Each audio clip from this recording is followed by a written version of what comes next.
एक ज़माने में पहले सुपरस्टार एक्टर राजेश खन्ना का बॉलीवुड में सिक्का चलता था। उनके नाम बैक टू बैक 17 हिट फिल्में देने का रिकॉर्ड है, जिसे आज तक कोई नहीं तोड़ पाया।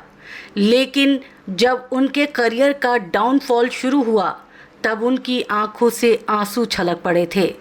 राजेश खन्ना को बॉलीवुड का पहला सुपरस्टार कहा जाता है।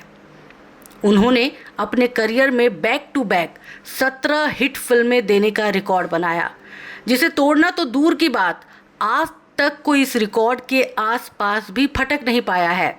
लेकिन बहुत जल्द सक्सेस ने काका का साथ छोड़ दिया और फिर काका बुरी तरह टूट गए। राजेश खन्ना का जब बुरा दौर शुरू हुआ तो उन्हें खुद को संभालने में बहुत मुश्किल हुई थी। यहाँ तक कि वो अपने घर की छत पर जाकर फूट फूट कर रोए थे। काका ने आसमान की तरफ देखकर भगवान से शिकायत की थी कि उनके साथ ऐसा आखिर क्यों हो रहा है। इसका खुलासा खुद राजेश खन्ना ने एक इंटरव्यू के दौरान किया था कि मुझे याद है सुबह के 3 बजे थे। मैंने अपनी सफलता को चरम पर देखा था और फिर अचानक मैंने पहली बार असफलता का स्वाद चखा। एक के बाद एक मेरी 7 फिल्में फ्लॉप हो गई। उन्होंने कहा कि उस वक्त बारिश हो रही थी, छत पर बहुत अंधेरा था। मैं बेकाबू हो गया। मैंने चिल्लाकर कहा, परवरदिगार, हम गरीबों का इतना भी सख्त इम्तिहान ना ले कि हम तेरे वजूद को ही इनकार कर दे।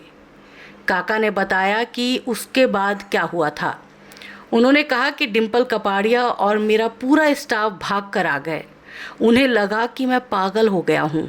ऐसा इसलिए था क्योंकि सक्सेस मेरे दिमाग में चढ़ गई थी और मैं फेलियर को बर्दाश्त नहीं कर पाया। मुझे याद है कि अगले दिन बालाजी, जो कि साउथ सिनेमा के डायरेक्टर हैं, उन्होंने मुझे अमरदीप फिल्म ऑफ़र की, जिसने मेरे करियर को दूसरा मौका दिया।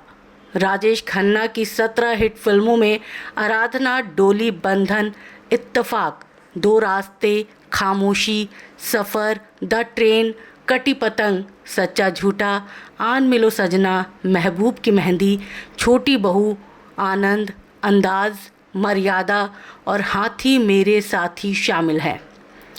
साल 1971 में रिलीज़ हुई बदनाम फरिश्ते के बॉक्स ऑफिस पर पिटने के बाद राजेश की सफल फिल्मों का सिलसिला टूट गया।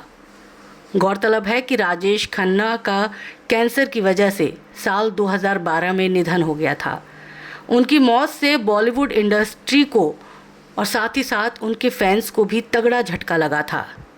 राजेश खन्ना की आखिरी फिल्म रियासत थी, जो साल 2014 में, यानी कि उनकी मौत के 2 साल बाद रिलीज़ हुई थी।